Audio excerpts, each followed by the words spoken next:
All right, so today we're diving into something pretty interesting from the spiritual seek. Yeah. It's a personality test, Okay. and it's all about figuring out whether you are more in the world or of the world. Okay, cool.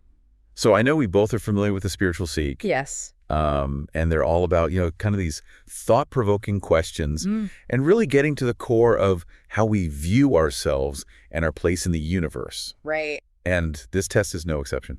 Yeah. No, I'm excited to see where this goes. Yeah, me too, me too. And there's even this cool tie-in to a quote from the Gospel of John about being in the world but not of it.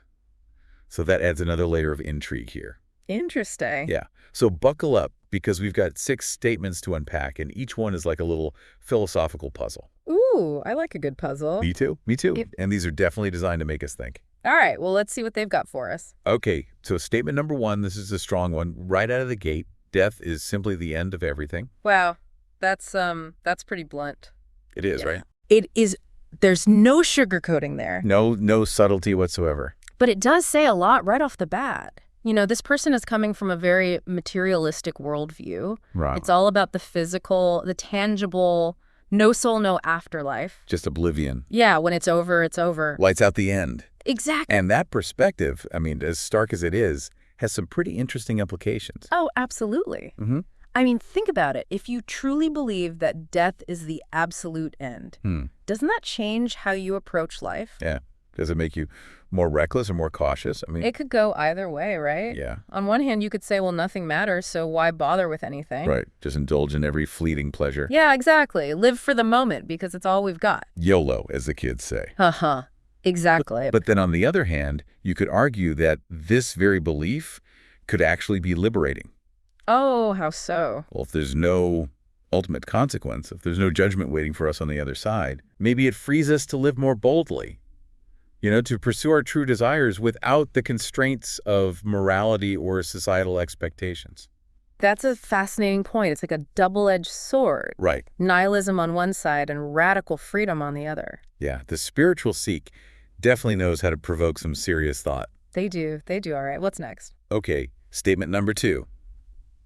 I would like to live forever, if it were possible. Oh, okay. Now, come on, who hasn't at least thought about that? Oh, yeah, for sure. The dream of immortality. It's a classic. It is. But I think what's really interesting here is what's underneath that statement. Wow. What's driving that desire? Exactly. Is it just a fear of death, like clinging to this life with everything we've got, or is there something more? Like a love of life so profound that you never want it to end. Yeah, exactly. Maybe it's about a desire to experience all that this world has to offer, to keep learning and growing. To see what happens next. Exactly. To deepen those relationships and to savor every single moment. Yeah, because let's be honest, life is pretty amazing. It is. It really is. And I think the spiritual seek is getting at that nuance here. Right. It's not just a simple yes or no, I want to live forever or I don't. It's about understanding the why behind that desire. Yeah. And it does make you wonder, are we so focused on extending this earthly experience that we're missing the point of something much bigger, something beyond just our physical existence? Ooh, now that's getting deep. Haha, it wouldn't be the spiritual seek without a little existential pondering. All right, let's move on to statement number 3. You have to live each day as if it were your last. Oh, okay. This one almost feels like a counterpoint to the last statement, right? Yeah, it is interesting, isn't it? It's like they're playing with these opposing ideas. Right. On one hand, we've got the longing for immortality, and on the other, this urgency to seize the day because it might be our last.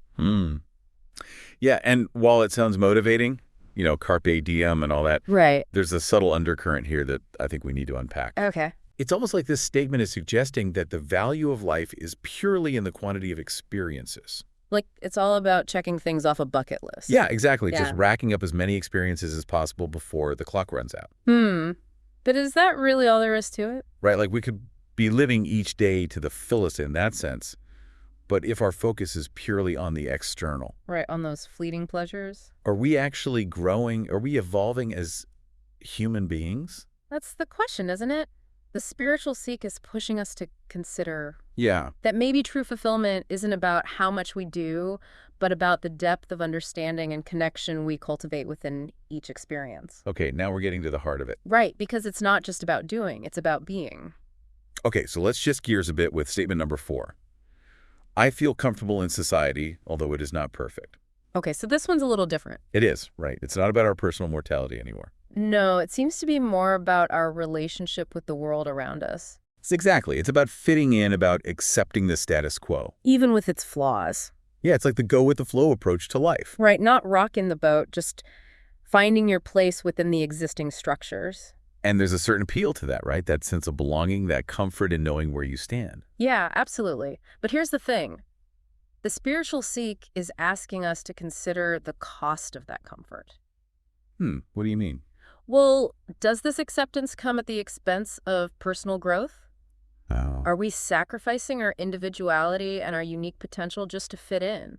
That's a tough one because on one hand, I totally get the need to belong to a community, to feel accepted. Right. But then if we're constantly trying to conform to these societal expectations, are we ever truly free to become who we're meant to be? Exactly. And that's the tension that the spiritual seek is highlighting here. It's that push and pull between belonging and individuality.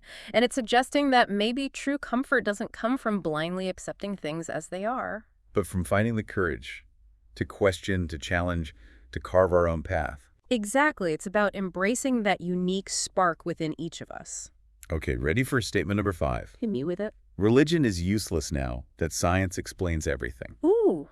Okay, so we're getting into some potentially controversial territory here. Right, this one is definitely going to stir up some debate. It's pitting science and religion against each other. Yeah, and it's implying that one has made the other obsolete. It's reflecting this growing trend of scientific materialism, Right. where empirical evidence and reason are king. Right, it's the if you can't measure it, it doesn't exist mentality. Exactly. And the spiritual seek is prompting us to ask, is that really all there is? Yeah, are we losing something vital by dismissing those aspects of human experience that science can't fully explain? Right, like the mysteries, the intangible, the spiritual. Exactly, and maybe science and spirituality aren't mutually exclusive. Maybe they're just different lenses through which to view reality.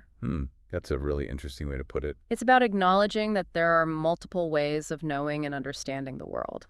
Okay, we're down to our final statement, and this one is a doozy. I have the feeling that I have already lived on this planet. Wow, that's a head scratcher. It is, right? It's so open-ended. It's almost like a Rorschach test. Right, it can mean so many different things. Yeah, it could be about reincarnation. The idea that our soul has journeyed through multiple lifetimes. Right, or maybe it's just a profound sense of familiarity, like déjà vu, but on a cosmic scale. Yeah, like we've walked this earth before and our soul carries the echoes of those past lives. Exactly, and the spiritual seek might be suggesting that this sense of familiarity points to a strong attachment to the material world. Like a deep-seated desire to return to this plane of existence. Right, but it could also be something more profound.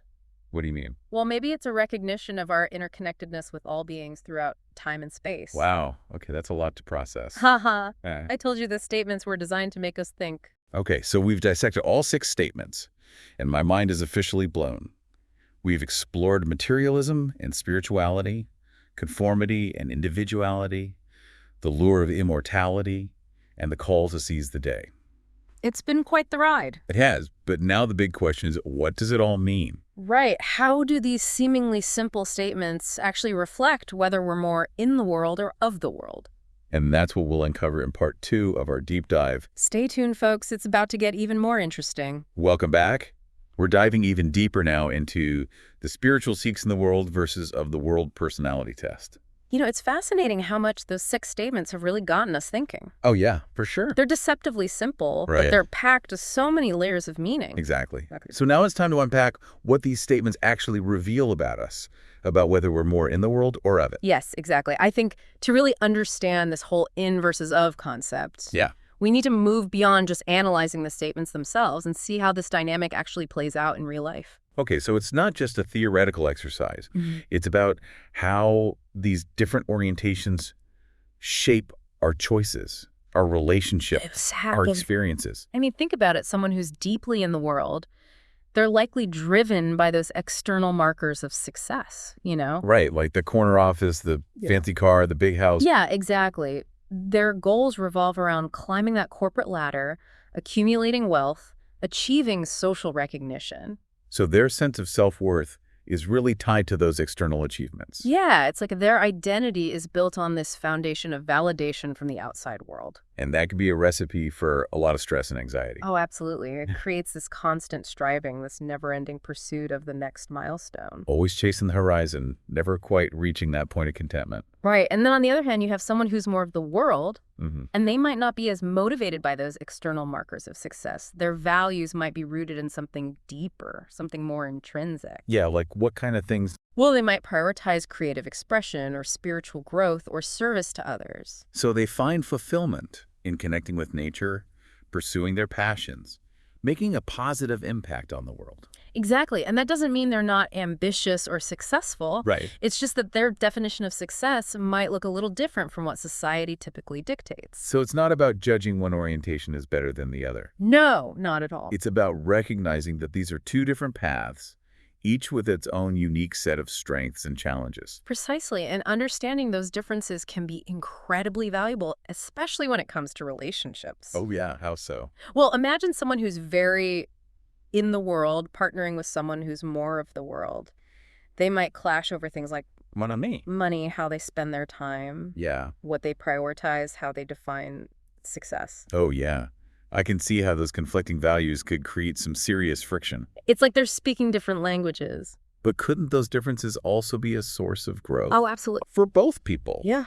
Like maybe the person who's in the world can learn to appreciate simplicity and connection from their partner. Right. And the person who's more of the world might gain valuable insights into navigating the practical realities of life. Exactly. It's about finding that balance, that sweet spot where each individual can honor their own path while also learning and growing from their partner's perspective. That's a beautiful thought. And this whole in versus of dynamic, it plays out in so many areas of life. Oh, it does. Think about how people approach social issues or political debates, for example. Oh, yeah, that's a big one. Someone who's in the world might be more focused on practical solutions, Right. prioritizing economic stability or individual responsibility, while someone who's of the world might take a more idealistic approach, emphasizing compassion, social justice. Systemic change. Exactly. And again, neither perspective is inherently right or wrong. Right. It's about recognizing those different lenses through which we view the world and finding ways to bridge the gap between them. Yeah, it's about having those difficult conversations with empathy and understanding, Exactly. knowing that there are multiple valid perspectives out there. Absolutely. So I'm curious, can someone actually shift from being more in the world to more of the world? Ooh, good question. Or vice versa. Are we kind of stuck with our initial orientation? That's an interesting question. And I do believe we have the capacity to evolve. Okay. Throughout our lives, our experiences, our relationships, those introspective journeys we take, Right. those can all influence our orientation. So it's not a fixed point. It's more like a spectrum. Okay. We can move along. And the key is self-awareness.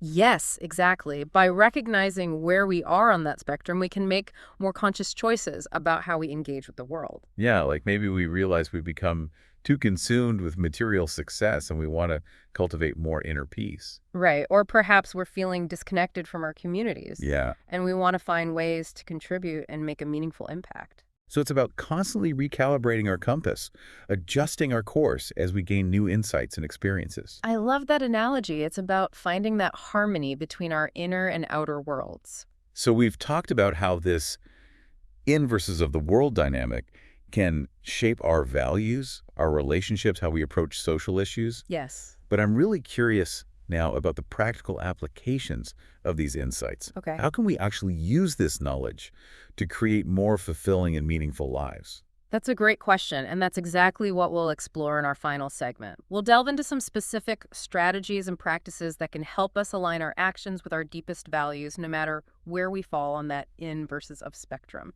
All right, so we're back and ready to wrap up our deep dive into the spiritual seeks in the world versus of the world personality test. It's been a fascinating exploration, hasn't it? It really has. We've covered a lot of ground from those initial 6 statements Yeah. to how these different orientations can impact everything from our values and relationships to our approach to social issues.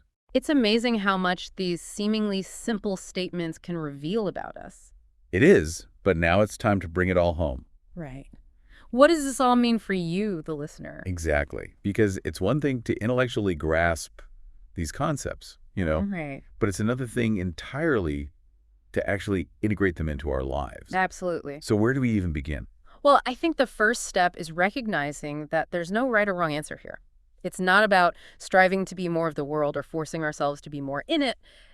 The real power comes from simply acknowledging where we are on that spectrum and accepting ourselves as we are. So self-awareness, not self-judgment. Exactly. And once we have that awareness, then we can start making more conscious choices about how we want to engage with the world. Okay, so give us an example. Sure. Let's say you realize you're deeply in the world, driven by achievement and external validation. Now, that's not a bad thing in itself. Right. But it's important to be mindful of the potential pitfalls. Are you constantly chasing that next goal? Neglecting your own well-being in the process? Are you placing too much emphasis on material possessions or social status? It's like checking in with ourselves and asking, is this truly serving me, or am I just caught up in the rat race? Precisely. And if you find yourself feeling depleted, stressed, or unfulfilled, it might be time to explore some practices that can help you reconnect with your inner world.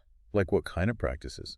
Well, things like meditation, mindfulness, spending time in nature, even just carving out some quiet time for reflection, those can make a huge difference. It's about finding those things that nourish your soul and bring you back to a sense of balance. Exactly. And then on the flip side, if you recognize that you lean more towards being of the world, you might find yourself feeling a bit detached from the everyday hustle and bustle. Right. You might struggle with things like financial stability or navigating the complexities of social interactions. Yeah, it's like that feeling of being a soul adrift in a material world. Yeah. Right. And it's important to remember that being of the world doesn't mean you have to renounce all material possessions or live as a recluse. Okay. It's about finding ways to ground yourself in the present moment while still honoring those spiritual aspirations. So how can someone who identifies with this orientation find their footing? Well, maybe it means exploring practical skills that can help you navigate the material world more effectively. Or perhaps it's about finding ways to connect with like-minded individuals who share your values and can provide a sense of community and support. So it's about bridging that gap between the spiritual and the practical, finding that sweet spot where you can live authentically without feeling like you have to completely withdraw from the world. Exactly. And remember, no matter where you fall on this spectrum, the key is to approach life with intentionality. Ask yourself, what truly matters to me? What kind of legacy do I want to leave behind? It's about aligning our actions with our deepest values, making choices that are in harmony with our soul's purpose. Beautifully said. And that alignment is what ultimately brings a sense of meaning and fulfillment to our lives. This has been such an incredible conversation. It has. We started with a simple personality test, but it's led us to explore some really profound truths about what it means to be human.